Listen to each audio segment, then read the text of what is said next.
नमस्कार, मेरा नाम है शकुन रघुवंशी और आप देख रहे हैं वाइट प्रिंट हिंदी। हिंदी जो हम सभी के स्वाभिमान के अभिमान की भाषा है, भारत की अपनी भाषा है। हिंदी वो भाषा जिसमें हम अधिकांश भारतीय बोलचाल का ज़्यादा रसूख रखते हैं। आपको साबका करा रहे हैं एक ऐसी शख्सियत के साथ कि आपको सुनकर अच्छा लगेगा और बेहतरीन इस समाज के निर्माण में जिनका योगदान है, बिल्कुल भी समय न लेते हुए बहुत बहुत स्वागत है देवेंद्र जी। नमस्कार। नमस्कार, आपका बहुत बहुत स्वागत। आप लोग आए। कैसे हैं आप? मैं बिल्कुल सही हूँ। एडवोकेट से एडुकेशनिस्ट बन गए हैं, तो मुलामियत बढ़ी कि घट गई और स्ट्रिक्ट हो गए क्या? नहीं सर, थोड़ा सा और रिस्पॉन्सिबिलिटी ज़्यादा आ गई है क्योंकि इसमें बच्चों के भविष्य का सवाल होता है। सारी चीज़ें हमें देखनी पड़ती हैं कि किस तरीके से हम अपने बच्चों के लिए क्या बेहतर कर सकते हैं। लेकिन मूल स्वभाव वही है। जैसे जब वकील थे तो भाई अपने मुवक्किल के लिए कुछ भी करना पड़े, बस उसको जिताना है, और आज बच्चा आपके पास है, कुछ भी करना हो उसको राष्ट्र निर्माण के लिए तैयार करना है। हाँ सर, कोशिश रहती है हमारी, और जो खासकर जो हमारी टीम है उनको मैं यही गाइड करता हूँ कि अपने बच्चों के लिए पूरी एकेडमिक भी और स्पोर्ट्स में भी जिस तरीके से जितना हम बेटर कर सकें उस पर हमारी कोशिश रहती है। अगर मैं जानना चाहूँ आपके ये कौन कौन से स्कूल हैं, क्या नाम है, कितनी स्ट्रेंथ है आपकी? सर मेरे दो स्कूल हैं। एक जूनियर विंग है शेन प्राइड लोटस स्कूल के नाम से, जो सेक्टर 2 पलवल के अंदर है। एक उससे थोड़ा सा दूरी पलवल मडकोला रोड हम बोल देते हैं, पलवल नूह रोड हम बोल देते हैं, उस पर है, जो कि CBSE एफिलेटेड है अप टू 12th क्लास। और कितने बच्चों को आप अभी अपने उसमें ट्रेनिंग में हैं आपके? सर हैं हमारे टोटल 800 से 1000 के आसपास बच्चे हैं। जब आपका ये जो स्कूल है उसके आसपास ग्रामीण क्षेत्र है, बहुत तेज़ी से डेवलप हो रहा शहरी क्षेत्र भी है, कैसे पेरेंट्स को आप ये यकीन दिलाते हैं कि आपका बच्चा मुझे ही मिलना चाहिए, आप अपने बच्चे को मेरे पास छोड़कर जाएं, मैं ऐसे योग्य बनाऊंगा? सर मेन वहाँ पे सर ग्रामीण क्षेत्र के अंदर जैसे आपने बात करी, जो कि शहरी क्षेत्र में अगर हम फरीदाबाद की बात करते हैं, जैसे फरीदाबाद से बिलोंग करता हूँ, तो ग्रामीण क्षेत्र के अंदर चैलेंजेस ज़्यादा है। पहले तो हमें सर जो गांव की रीजनल लैंग्वेज है उसको थोड़ा सा ठीक करना पड़ता है, उसके बाद कन्वर्ट करना पड़ता है इंग्लिश के अंदर। मेहनत ज़्यादा है, और आसपास जो हम इतना पैसा कम है। और पैसा कम है। फीस जो पेइंग कैपेसिटी भी कम है, और फीस स्ट्रक्चर भी हमारे स्कूल का कम ही है। उसमें ऐसा नहीं है कि हमने इतनी ज़्यादा फीस की हुई है कि सारे बच्चे हमें जो गरीब परिवार से बिलोंग करते हैं या जो लोअर से बिलोंग करते हैं, हम उनको वो पे ना कर पाए।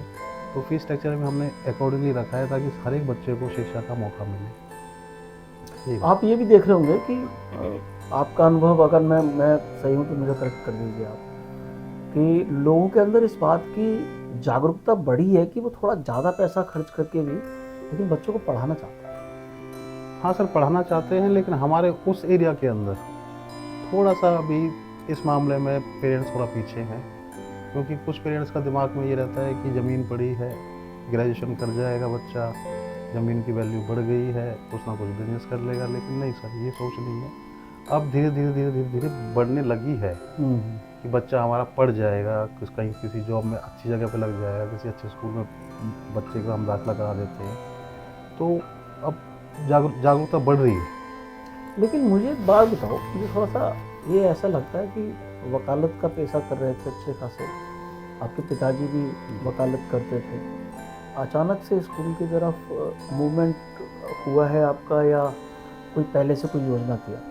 नहीं सर, मैं पेशे से वकील रहा, बाबूजी के साथ मैंने वकालत करी। मेरे फादर चौधरी श्याम सुंदर एडवोकेट, सेल टैक्स के जाने माने नामों में से काउंट होते थे।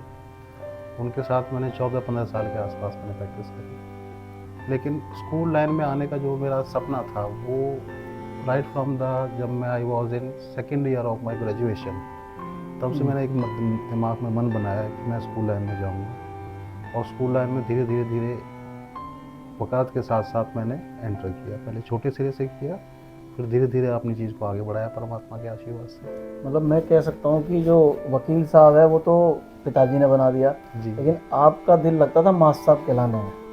ये तो नहीं कह सकते आप, क्योंकि मैं क्लास में अभी कोई ऐसी टीचिंग वीचिंग मैं नहीं करता। नहीं करते। मेरा एडमिनिस्ट्रेशन में और ये सारी चीज़ों में थोड़ी पकड़ ठीक है, तो थोड़ी बहुत समझ है, जितनी अपनी समझ के हिसाब से काम कर लेते हैं।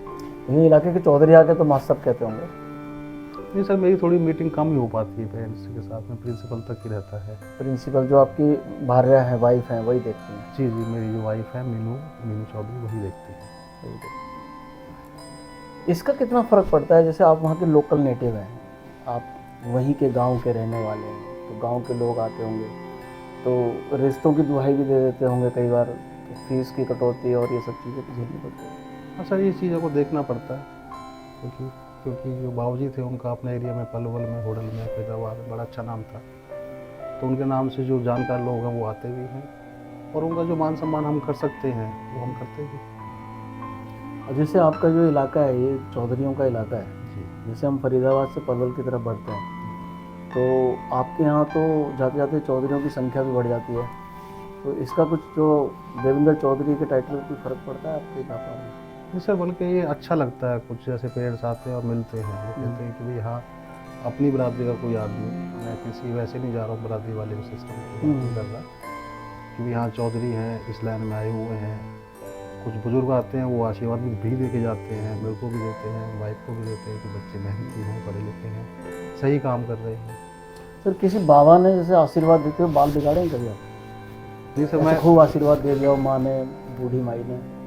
नहीं, वो तो हमारे जो परिवार में जैसे दादा दादी थे जब, तब तो होती थी खूब सारी चीज़, भर भर के आशीर्वाद देते हैं। बहुत आशीर्वाद मिला है, ये उन्हीं के आशीर्वाद का फल है जी। तो तब यूँ लगता था कि मेरे हेयर स्टाइल बिगाड़ दिए इन्होंने? नहीं सर, ऐसा कभी महसूस नहीं हुआ, नहीं। क्योंकि जिस परिवार से सर मैं आता हूँ, वो परिवार में अपने माँ बाप का, दादा दादी का मान सम्मान, मतलब हमारे लिए इतना ही बहुत है कि आज अगर मैं यहाँ तक पहुँचा हूँ तो वो सब बाबूजी के और दादाजी के आशीर्वाद से पहुँचा।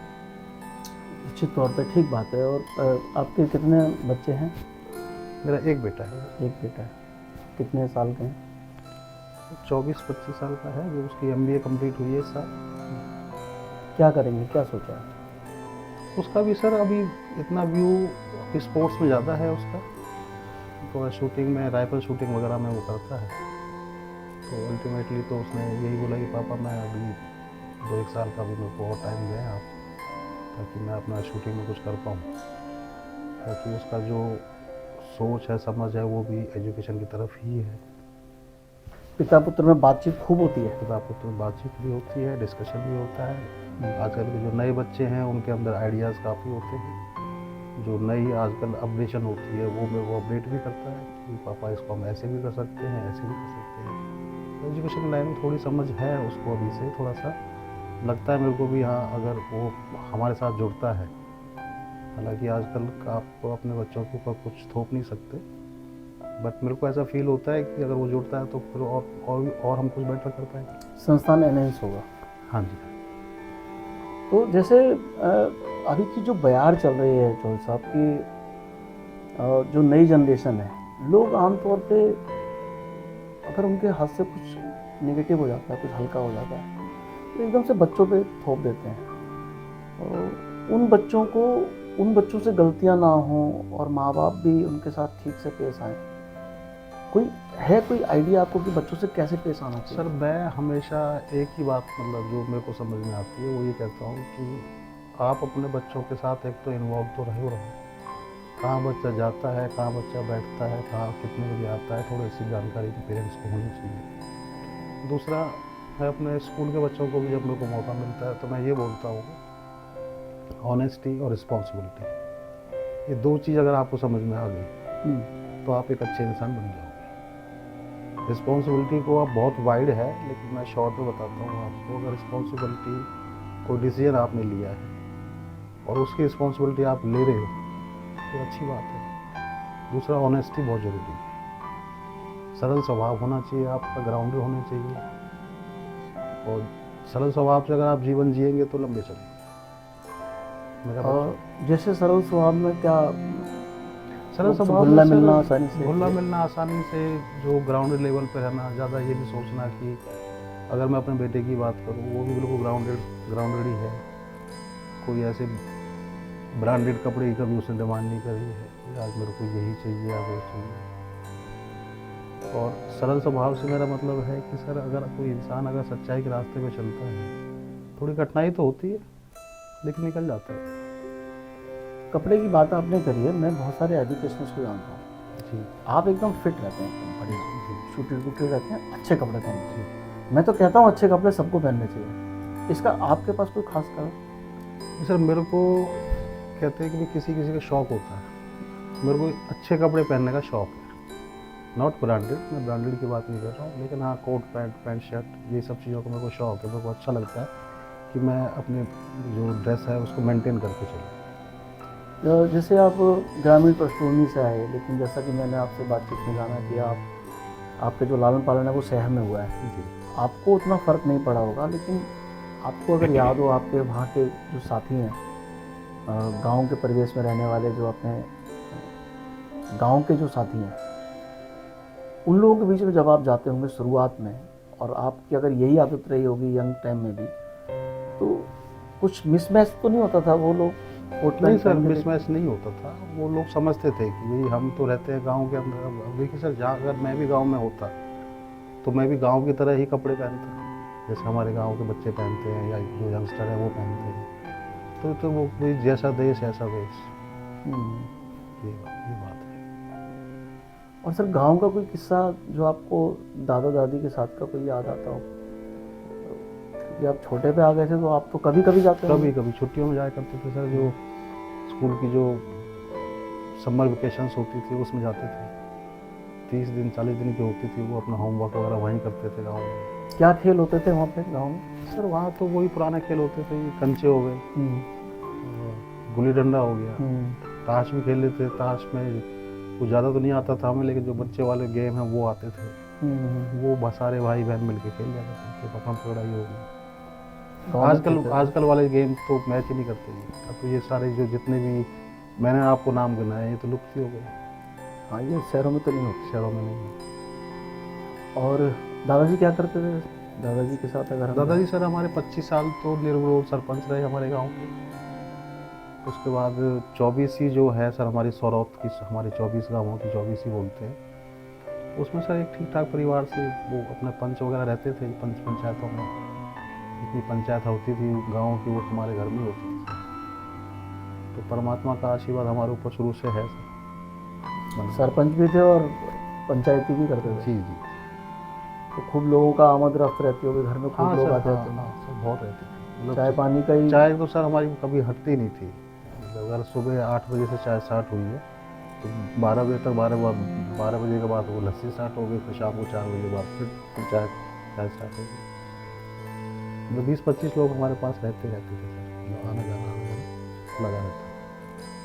अपने विचारों से हमें ज़रूर आप अवगत कराइएगा। आप मुझे कमेंट कर सकते हैं, इनबॉक्स कर सकते हैं। मैं हूं सकुंडा बंसी, आपके कहते हैं वाइट पेंट हिंदी।